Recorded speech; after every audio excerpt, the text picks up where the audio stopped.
Hello and welcome to another modelling video. This is Alan from the What Kind of Man at YouTube with another modelling video. Today we're doing a tank video looking for the first time at the Plastic Soldier Company 72nd World War II line. This kit is a bit pricey but contains free kits. Plastic Soldier is appropriate for wargaming or mass collecting of figures and armor for various reasons. They are inexpensive in the amount of kits you do receive, though they sometimes lack in detail in your more complex kits. They do come with a lot of interesting gimmicks, so let's have a look.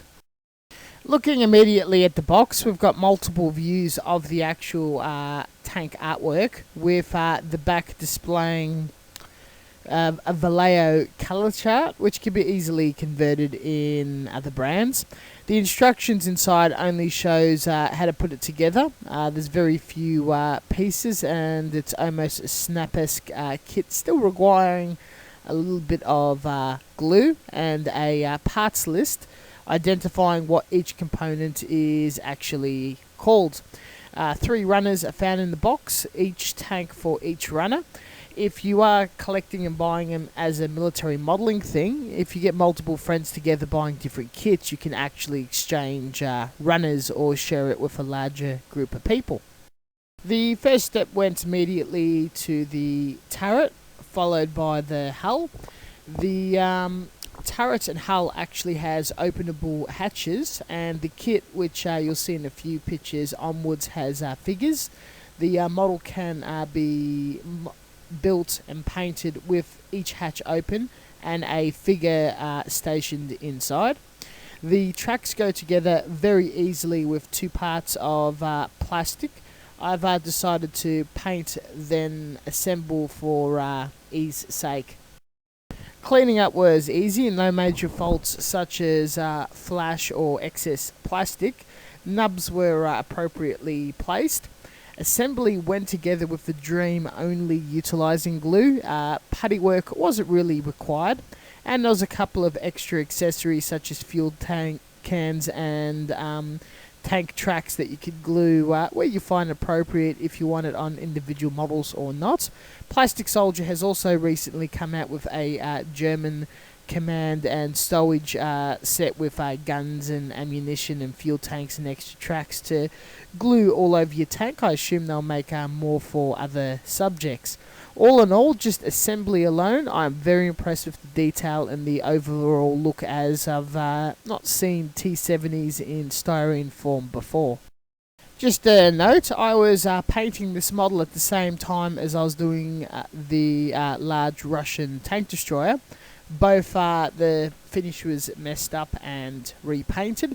These are the photos of the first painting effort, which looks almost the same as the second, and the overall photos is of the second attempt. The primer I used was Gaia Note Surface Evo oxidized red, with a little pre-shading of Mr. Finishing Surfacer 1500 for definition and lines. I am getting into shading smaller tanks. It'll be more apparent in detail in future as I get a little bit better. During painting, I noticed the detail was of high contrast, deep panels, everything was very apparent. Sort of like more modern Airfix kits. I have a feeling that it'd be very highly appropriate to hand paint these kits without actually losing any sort of surface detail. Airbrushing them and having fun with inks and washes can also be very rewarding. I used Tamiya acrylics as appropriate and coloured and did a slight amount of shading to get a Russian green look, as well as dusted on some weathering around the wheel wells and the skirt of the armour.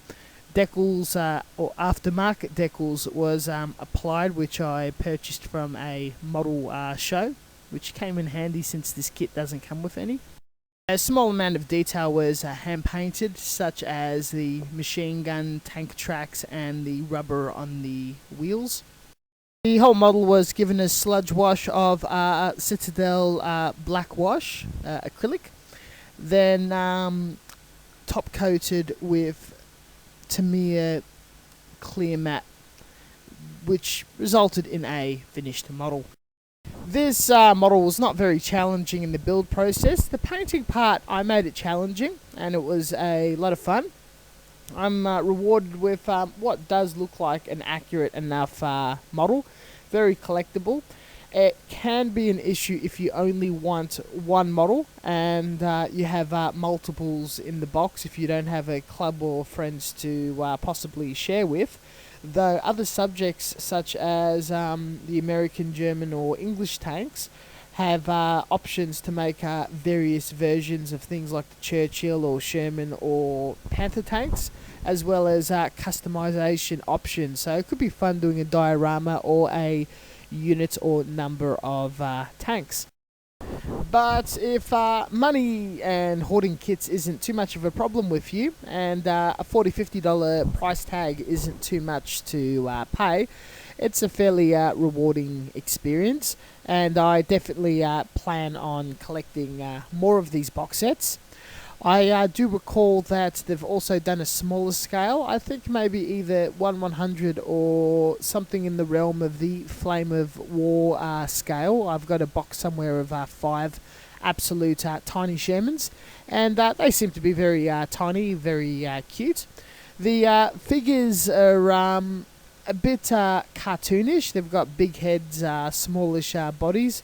I'm not too 100% satisfied with them, but I can't see why you can't integrate other 70-second scale of figures, but just the head and shoulders in the turret and whatnot is sufficient enough. All in all, I highly recommend this line of 70-second tanks, and definitely go out and investigate. I would love to review more on the channel. I think I may have the Panther, and I definitely have the American Stuart floating around in my stack of 70-second armor. Here is a comparison shot with last week's model, and thank you very much for watching. As always, until next time, I've got a couple of I've got one S model and one Armorfast model on the go on my table at the moment. Probably going to look at a couple of Gundam and general modelling videos before I roll out some more armour stuff. Catch you guys next time, and as always, drop us a line, ask a question. Always active here, and the Facebook page has a lot of content that has not yet been posted on YouTube, and some that might not even make it.